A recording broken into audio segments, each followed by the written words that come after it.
back. This is Chris Spiker, minding your business with the Lancaster Chamber of Commerce on News Talk 1380, the Antelope Valley and North LA County source for your news now. Next guest, Lancaster Chamber member, Alex Barclay, Barclay Digital. Hey, Alex. Good to be here, Chris. What's Barclay Digital? So I started out doing just web design when I was probably about 7, 8 years old when I first got a computer. And Really? Developed into just a web design business as a part-time deal, and now we do online marketing as well as web design and development too. Yeah, because once you design it, then you got to drive in sales. Yeah, really, what's the point of having one if nobody sees it, right? Well, most people just love to see their picture up on the wall, but it's got to do something. Yeah, definitely. So what are some of the secrets for making websites perform and for driving customers in? You know, the real secret is there's not one secret that works for everybody. Every business is different. And what I do when I take on a new client is we look at who their customer is, who they're trying to reach, and we figure out, well, where do those people hang out at? Are they young kids? Are they the type of people that are on Twitter? Are they the type of people that are on Facebook? And you'd want to tailor a campaign so the right people are seeing your message, not just everybody seeing your message. Or nobody. Yeah, or nobody. Sometimes, yeah, I get a report from my flower shop group and it says 2,000 people visited, whatever that means, Yeah, the real numbers we look at is how much revenue you make off of your website. It's not quite about the traffic. Traffic is a good metric to look at, but it's really about the money in the end. That's the goal. Yeah, that's what pays the bills, not traffic. Yeah. So you met Aaron Goldstein. He's my editor for videos, so he's in a similar field. He's just a couple of years behind you. Yeah. So if he's going to chime in if he has a question for you. Yeah, that'd be great. So I got kind of a head start. I guess I started when I was very young. That's amazing. So there were computers when you were 7 years old? Oh yeah, and I was very fortunate that the school that I went to, we had computer programs from kindergarten on. Was that here locally? No, I'm from Illinois. This was a town south Beloit, is where I went to school at as a kid. How did you end up in the Antelope Valley? Los Angeles was a place that I always wanted to live in and never been here, so I just started looking at places, and this is still in LA County. It was only about an hour drive from the city, so I thought it was a good place to be. So a lot of times you're on the freeway, or you're probably just almost like telecommuting. Yeah, it's funny, when I didn't know anything when I moved out here about Lancaster, I thought I was going to be driving down into the city to find clients all the time, and about half the clients I got since I've been here in Lancaster and Palmdale. That's pretty cool. So you know the lay of the land, you know how customers think up here. Yeah, definitely, and it does differ than what happens down in the city too.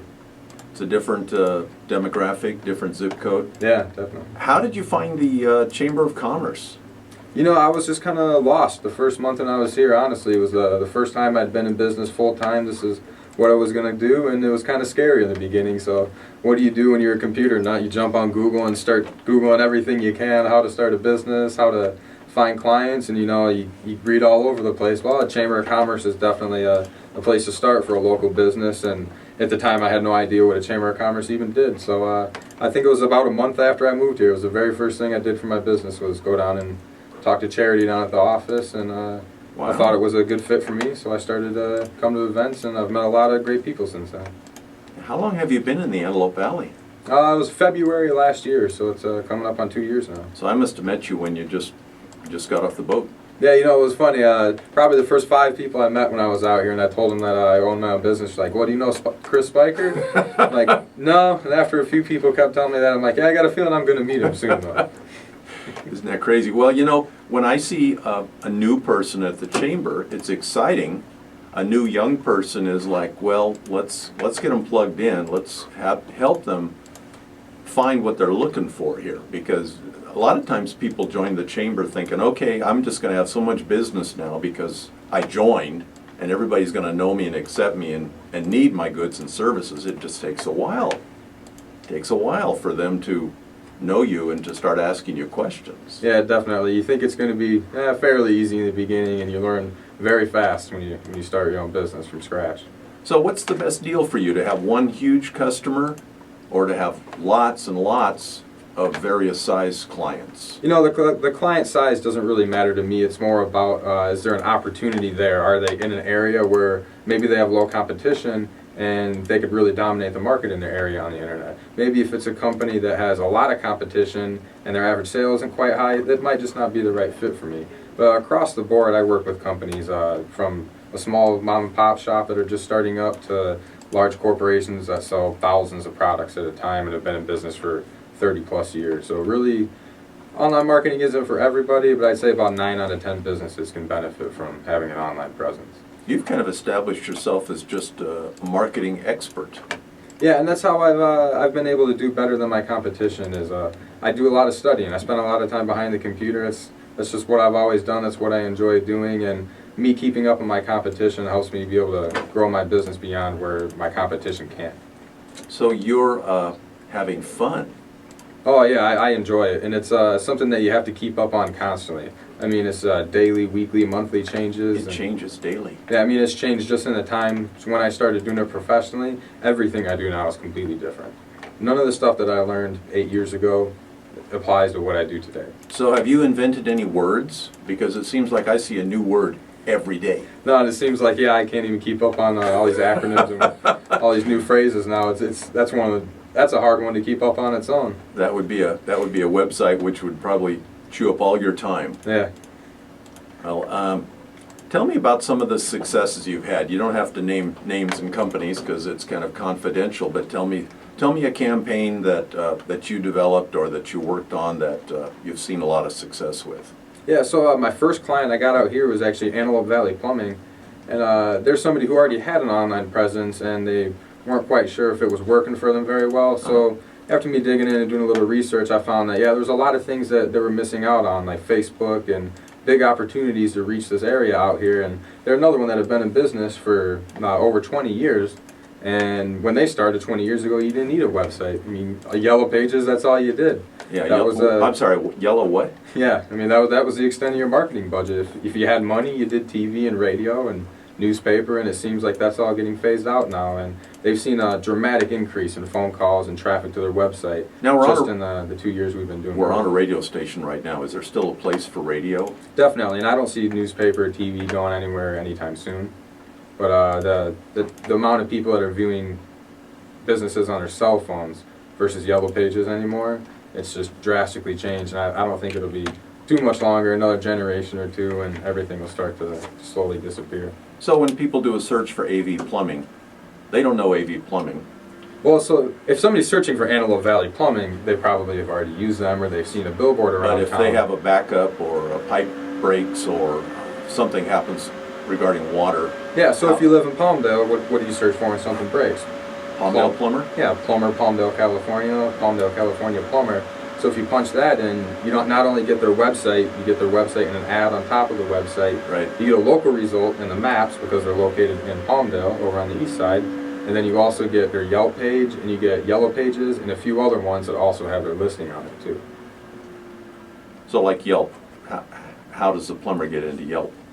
Yeah, so you actually don't even have to create a Yelp page. Any person that's done business with you can go on and find if you have a Yelp page. If you haven't created one already, they can create one for you and leave you a negative or a positive review. Now you can go and take claim of that listing and rebuttal that review if it was something that was fake, or try to solve whatever the issue was that the person had, and that's why they left a bad review. So they would say in their fake review that Joe's plumber is better. Yeah, and if you go on almost any reviews page, you can find those fake ones, and Yeah. you can click on the person's profile and you see that they made a positive review for their competitor. So What do you know? You know what's happening in that situation. And you can't fool most customers. Yeah, and then the internet's getting smarter and smarter, where we're able to get past that spam and be able to figure out what's really going on. The ads that appear at the top of a search, how do people click on that ad, or do they go to the real plumber down below them? So it's about 10%. 1 out of 10 people click on the ads. The rest of the people are clicking on the organic result, because we're trained to not look at ads. We're starting to learn what advertisements are. So a few people click on the ads. So if you have a high average sale, paying for ads is definitely worth it. But being in the top spot right below the ads, that's really where the goal is. And that's where your expertise comes in. Yeah. Do these sound like thinly veiled florist questions to you? No. When you're a small business owner, you've got to do all the jobs. But I find that you have to have promotion, you have to have marketing, you have to And, you know, you need a person that knows a little bit about selling stuff. They don't have to be a flower expert in my case. They just need to know how to find qualified customers. Yeah, I mean, anybody will tell you what's the best way to get customers. Oh, it's referrals, and Yeah. that sounds as easy as it is to Right. say. And you and I know that is definitely the best way. But what else is there to do? There's got to be something more than that. So that's what Facebook is really pretty good at, is referrals. Because I see people now saying, hey, you know, do you know a plumber? I don't know that I want to say because I know 3 plumbers. I know the one I use, so I would private message. Yeah. But it's kind of just a great conversation to say, hey, where's a good pizza? Yeah. Or where's the best cup of coffee, you know? And it's more about being social. It's more of a natural interaction than advertising that's in your face, and we've learned to shut it out and not pay attention to it. Something I want to focus more on the flower businesses. People get a nice flower arrangement, they put a picture of it up on Facebook. Yeah, And all of a that's sudden, great. yeah. So now the guy is not waiting for an anniversary or for a holiday. He's going, you know, I need flowers now. Yeah. And maybe he'll buy them from me. That would be wonderful. But how to get people to purchase, more people to purchase more often. Yeah, all of his friends seen that picture and they're like, oh, I better get her some flowers now. Oh, yeah. Well, guilt and, you know, that always works. Barclay Digital. How do they find you, Alex? So you can find me all over the internet. The best way to find me is to go to barclaydigital.com, and you can find all my other social media websites and profiles from there. It's got a big B in the logo. That's pretty smart, too. Yeah, branding. Welcome to the Antelope Valley. Welcome to the Lancaster Chamber. Alex Barclay, Barclay Digital. What I find, Alex, is like, this is the most I've talked to most people in the chamber ever since I've known them. It's a really great way to learn more about people. Too, Yeah, right? yes. Remember that one? Oh, yeah. Gotta, someday maybe we'll have lapel mics. Here we have time for a Yeah, selfie. it interferes with the microphones. No phones in the All right. studio. Ready? Okay. Here we go.